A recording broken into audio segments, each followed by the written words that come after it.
After a degree in finance and economics, I have spent the last decade of my life coaching and consulting businesses and individuals on money habits, behaviors, and mindsets. But in this video, I want to highlight the habits that are keeping you stuck financially year on year. Yes, these 8 habits will ensure that if you're poor, you stay poor, or if you're financially limited, you remain stuck in it. And I'm not kidding, but here's what's worse. Even though this is the best time in all of human history to be alive, because there have never been more opportunities and possibilities for you to live longer, earn more money, and achieve greater success, there are people who are wanting to stay poor.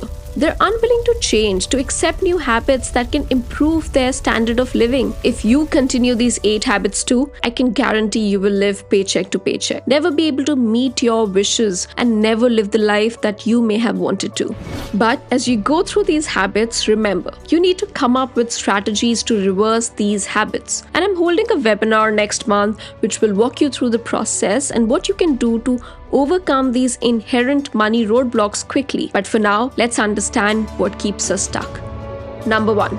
Reluctant income habits. This one seems like a no-brainer, but not a lot of us stay focused on increasing our income but are invariably reducing it. Because while we aren't proactively building on our wealth, exploring side hustles, freelance work, or better paying roles, inflation and taxes are eating away our spending power year on year. Even if you're not interested in switching jobs, it's important to know the market value of your skills and role. The job market is unpredictable, and the mass layoffs early in the year are a reminder that no job is truly secure, especially during tough economic times. Also, don't hesitate to ask for a raise. Many people overlook the fact that stepping up to take on more responsibilities, helping out in new areas, or simply researching higher salaries for similar roles can justify a pay increase. Number 2. Bad spending habits. This one comes from the mindset, if wealth is not spent, what good is it?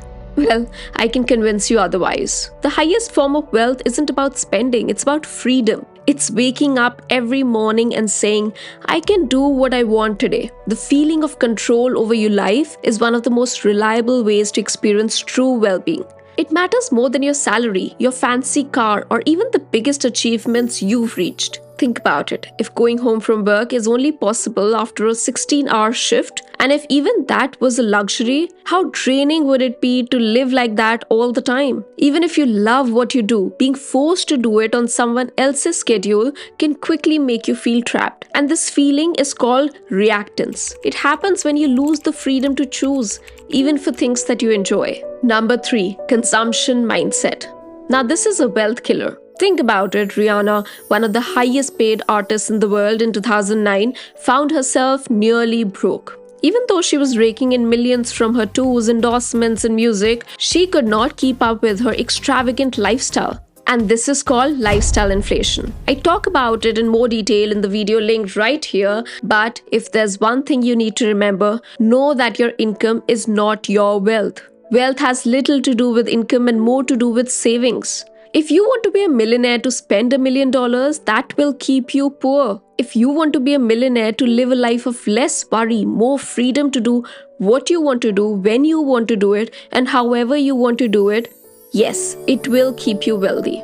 Number 4. Poor financial planning. Yes, everyone needs a financial plan, even with very low income. A financial plan actually allows you to have a buffer that can take care of your emergency medical bills or car repairs or even your rent in moments when making your ends meet feels unlikely. Unless you build up your emergency fund of up to 3 to 6 months of your living expenses, do not spend on any luxury purchases or fall into debt servicing traps. Every time you buy something on debt or EMI, you are putting pressure on your future self and your future income. A financial plan will in fact allow you to budget. Are you putting 10 to 30% of your income each month into savings or low-risk liquid investments? Are you paying off your debt, especially prioritizing high-interest payments? Are you leveraging tax-saving investment accounts? If you haven't considered these questions, you need to start considering building a financial plan. And this brings me to the next habit, which is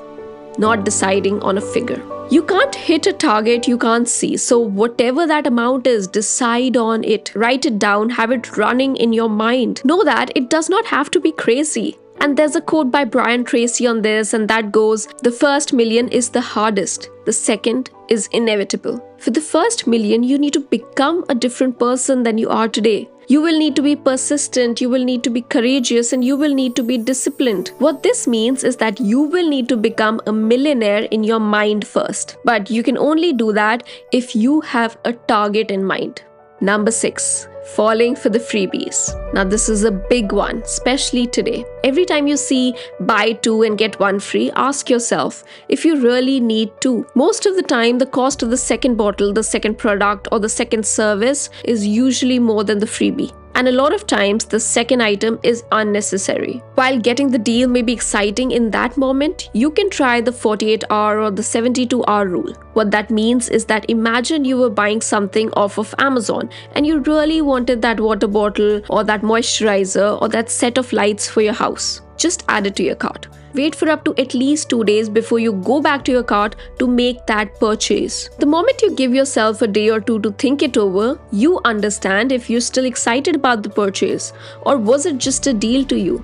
Do the same for online services too. The more often you do this, the faster your brain will recognize what are the things you really want and what is just the next shiny thing.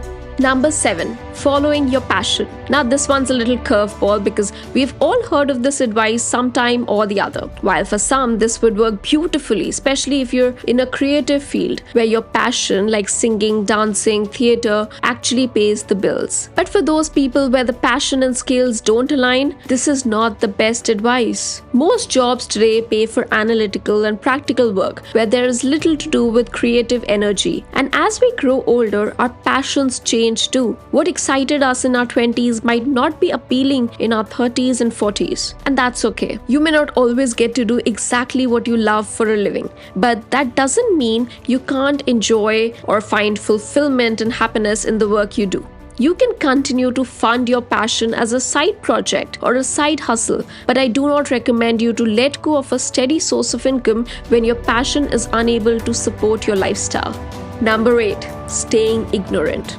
It's one thing to be ignorant at the start of a journey. Everyone begins somewhere. But to stay ignorant, especially when the resources for learning are right at our fingertips, is very costly. Think about it. Your job is changing, the technology you use is changing, how you live and work is changing, but it's also becoming more convenient if you avail of the opportunities available to you. Gone are the days when your competition was just limited to your city or region. Today, the talent pool you're competing with is global. The world is global now. You're not just competing with people in your city or country anymore. Thanks to remote work, you're up against talent from all over the world, often at lower costs. Industries like tech and crypto didn't dominate the markets in 2000, but they do now. So if you don't keep learning, you will fall behind. But that's all for this video. If you enjoyed watching, you would probably also like the video right here. I will see you there.